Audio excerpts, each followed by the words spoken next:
આદરણીય પ્રધાનમંત્રી શ્રી નરેન્દ્રભાઈ મોદીજીના નેતૃત્વમાં આજે આખો દેશ અને સમગ્ર વિશ્વ અદ્યતન ટેકનોલોજીની વર્લ્ડ ક્લાસ ટેકનોલોજીના ઉપયોગ થકી ભારત દેશના નાગરિકોની સલામતી અને સુરક્ષાને સુનિશ્ચિત કરી છે. કારણ કે હવે માત્ર ન્યાયની અપેક્ષાએ રાહ જોઈને બેસી રહેવું એ કોઈ ભારતીય માટે જરૂરી નથી, પરંતુ પછી તે સર્જિકલ સ્ટ્રાઇક હોય કે પછી ઓપરેશન સિંદૂર, આ આતંકવાદીઓને આપણે આપણી જ રડારમાંથી પણ એમને જડબાતોડ જવાબ આપી અને આદરણીય વડાપ્રધાન શ્રી નરેન્દ્રભાઈ મોદીજીએ આજે આપણે સૌને અને સાથે સાથે સમગ્ર વિશ્વને આ ઘટનાના સાક્ષી બનાવ્યા છે કે જે બહેનોને જેમના સૌભાગ્યના સિંદૂરને આ આતંકવાદીઓ દ્વારા ઉજાડવામાં આવ્યું હતું, ત્યારે આ ઓપરેશન સિંદૂર થકી આ આતંકવાદીઓને જડબાતોડ જવાબ પણ આપ્યો છે. સરકારશ્રીના પ્રત્યેક વહીવટી તંત્ર દ્વારા વિવિધ બેઠકોના આયોજન થકી કોઈ જો યુદ્ધ જેવી પરિસ્થિતિનું નિર્માણ થાય તેને પહોંચી વળવા માટેની બધી જ શક્યતાઓ માટેના પ્રયત્ન કરી અને તૈયારીઓ કરી દેવામાં આવી છે. ત્યારે આજ રોજ વડોદરા શહેર સમગ્ર દેશમાં આજ રોજ લગભગ 269 એટલે કે 269 જેટલી સિટીઝમાં આજે એક સિવિલ ડિફેન્સ મોક ડ્રીલનું આયોજન કરવામાં આવ્યું છે. સમગ્ર ગુજરાતમાં 19 જેટલા શહેરો અને તેમાં પણ વડોદરા, સુરત અને કાંકરાપાર આ 3 A1 કેટેગરીમાં આવતા શહેરો હોય. ચોક્કસ આપણી જવાબદારી પણ વધી જતી હોય છે. ત્યારે આપણા વડોદરા શહેરના નાગરિકોને આજના સિવિલ ડિફેન્સ મોક ડ્રીલ સંદર્ભે જ્યારે હવાઈ હુમલાના સંકેત રૂપે એક માહિતી આપતું સાયરન વગાડવામાં આવશે. આ સાયરન તૂટક સાયરન વાગશે, જેનો અર્થ છે કે હવાઈ હુમલો થયો છે. અને આ સાયરન બાદ મોક ડ્રીલ કરવામાં આવશે, ક્રેશ બ્લેકઆઉટ કરવામાં આવશે, એટલે કે બધી જ જગ્યાએ લાઇટ બંધ, બધા જ વીજળી ઉપકરણો બંધ કરવામાં આવશે.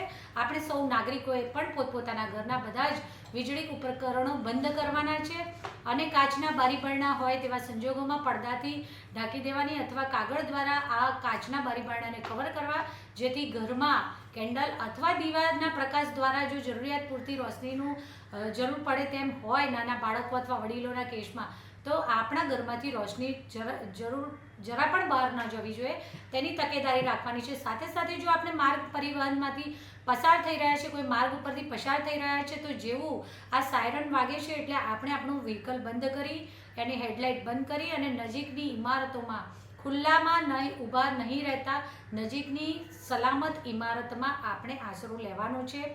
અને જ્યારે 8 વાગે ક્રેશ બ્લેકઆઉટ પૂર્ણ થતાં 8 વાગે સળંગ સાયરન વગાડવામાં આવશે, જે સબ સલામતની ખાતરી આપે છે.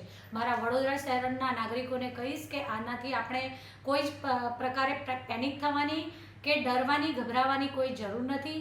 આ માત્ર ને માત્ર આદરણીય વડાપ્રધાન શ્રી નરેન્દ્રભાઈ મોદીજીએ જે આતંકવાદીને જડબાતોડ જવાબ આપ્યો છે, પરંતુ આગળના સમયમાં જો યુદ્ધ જેવી કોઈ પરિસ્થિતિનું નિર્માણ થશે તો તેને પહોંચી વળવા માટે પણ ભારત સરકાર અને ભારત સરકારના સમગ્ર દેશના વહીવટીતંત્રના તમામ વિભાગો પૂર્ણપણે સજ્જ છે એની ખાતરી પણ થશે. અને આપને સૌને આવા પરિસ્થિતિ, જો યુદ્ધની પરિસ્થિતિનું નિર્માણ થાય છે તો તેવા સંજોગોમાં આપણે કેવી રીતે વર્તવાનું છે અને આપણે બીજાને મદદ કેવી રીતે કરી શકીએ તે માટેના આપણને વિષયોની માહિતી પણ આપવામાં આવશે.